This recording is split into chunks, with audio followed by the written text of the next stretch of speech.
But then we have the urethra. And we've got the pelvic diaphragm here, and we have a sphincter in here. The pelvic diaphragm, really important structure in both males and females. It tends to be more important in females. Males have different issues with urinating than females do. So that as you get ready to urinate, this sphincter is going to relax. You are going to relax your pelvic diaphragm. You are going to contract your bladder, and you will then pee. So that's the major issue for females. With males, urination is frequently more under the control of the prostate gland. I don't know if you remember, but so you know the vas deferens is coming out through the prostate, and it's going to tie into the urethra. And as a result, in a male,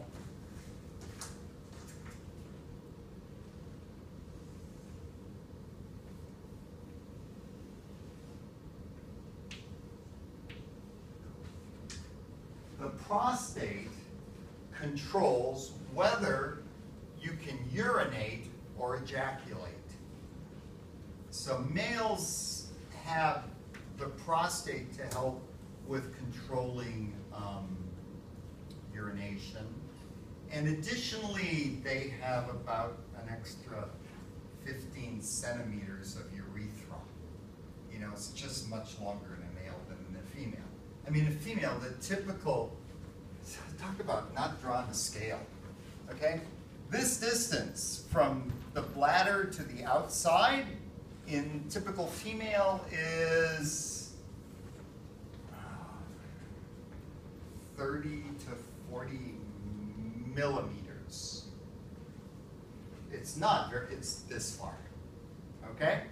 I mean, in a guy, there's a little more internally, and then you have the penis. And what you have to do is measure an erect penis to the bladder, and that's the distance in a guy. So there is more distance involved with relaxing the whole urethra. So let's get back to this whole micturition center area.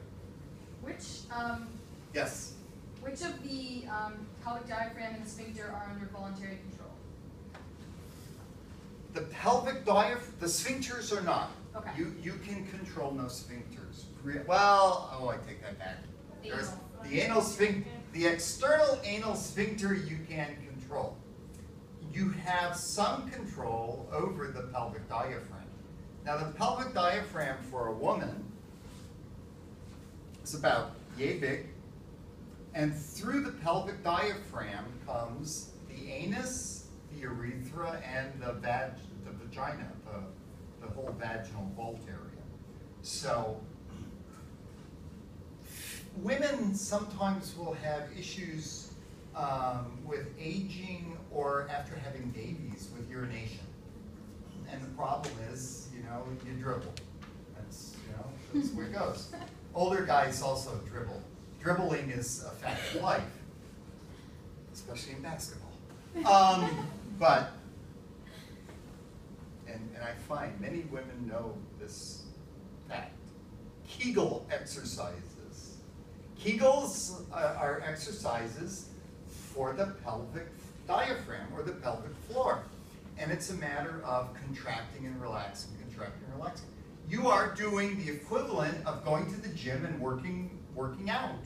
You're getting those muscles to strengthen, and by strengthening those muscles, you can actually get more control over the urination. So, you know, if there is a dribbling process, like I said, with a baby, okay, you're pregnant, the kid is sitting. Oh God, I have to get rid of this. Okay, but you know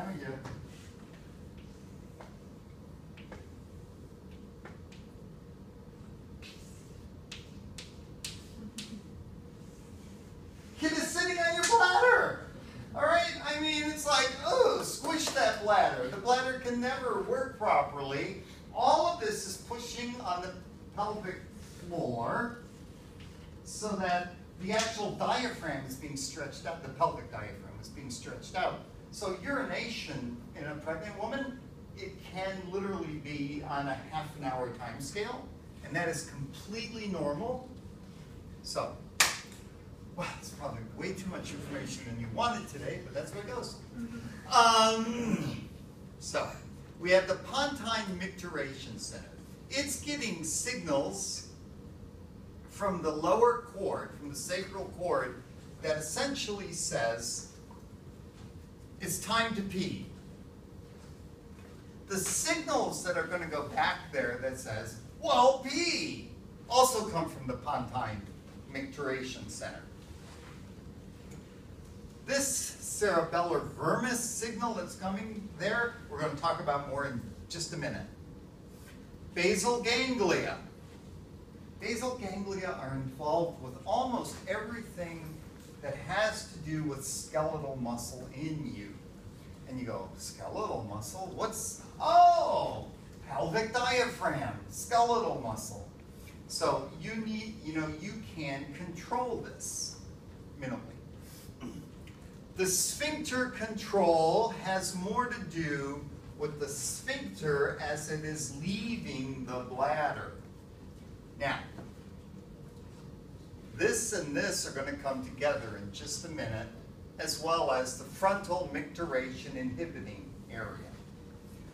This is in the prefrontal cortex, which is your higher order behavior and thinking. This is the area that says, oh wait, I'm sitting in class. I can't pee right now. At least I'm hoping that's what you're thinking. So, this is a behavioral component, all right? This cerebellar vermis, cerebellum.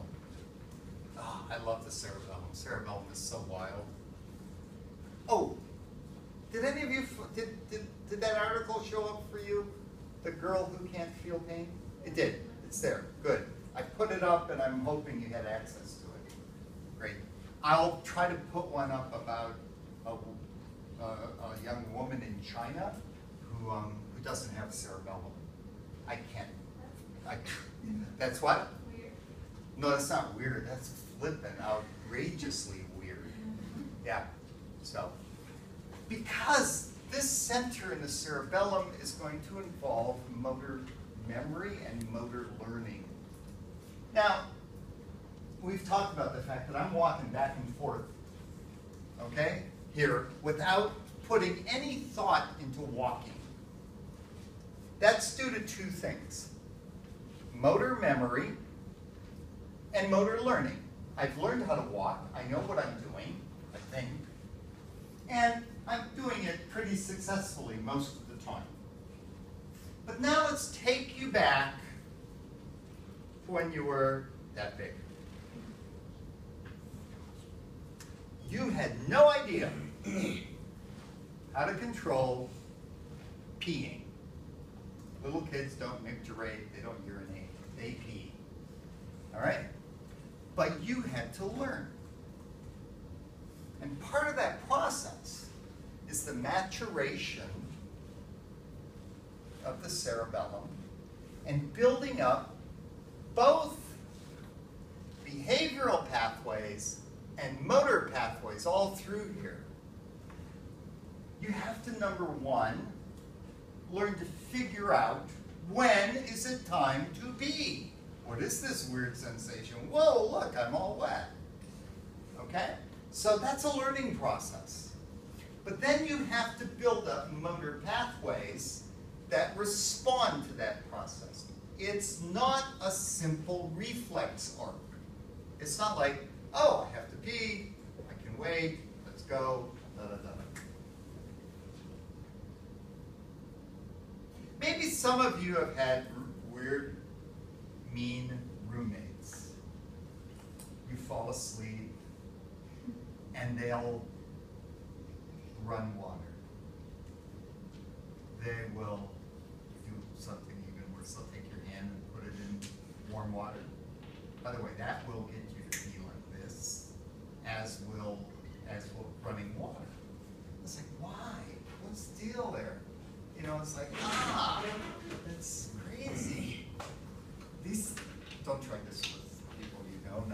know how to do it. Yeah, it's circumventing this. It's like, oh, warm water, yeah. Oh, wait a minute, ah. So the pathways involved with that are obnoxious.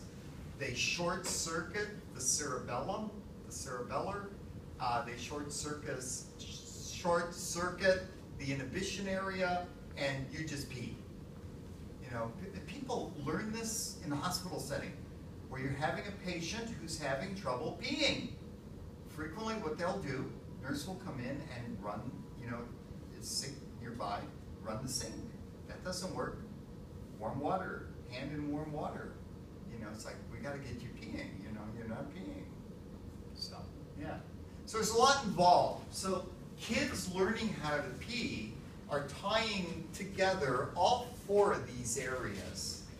And it's not a simple process. So have a little bit of sympathy for kids learning how to pee. So we'll take a look at a couple of kind of interesting issues having to do with urination. Acute central lesion. So we have a central lesion in the cord here that is preventing the bladder from emptying completely. Acontractile bladder, so that the bladder does not undergo full contraction, so it can't fully empty. Therefore, it is still partially filled. Typically, lesion between the pontine micturition center and the conus medullaris. Duh. So, it's between here and there. All right? So, yeah. You tend to have this continued sensation of needing to urinate, and you will end up having some form of incontinence. You will always be ready to pee a little bit. So, chronic lesion, okay, hyperreflexive, spastic bladder. Even with low volume, you get spasms, and as a result, you pee. You should not, with low volume, need to pee.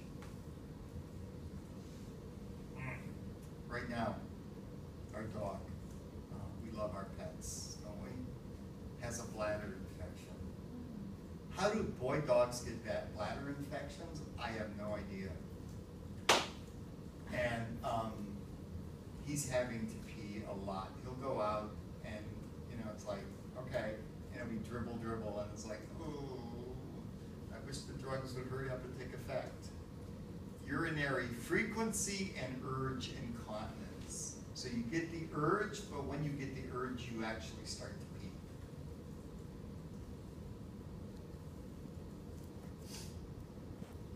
Peripheral lesion, areflexive, acontractile bladder, overflow, incontinence, peripheral sacral spinal nerve, sacral spinal cord, pressure. So you lose the ability to control the situation.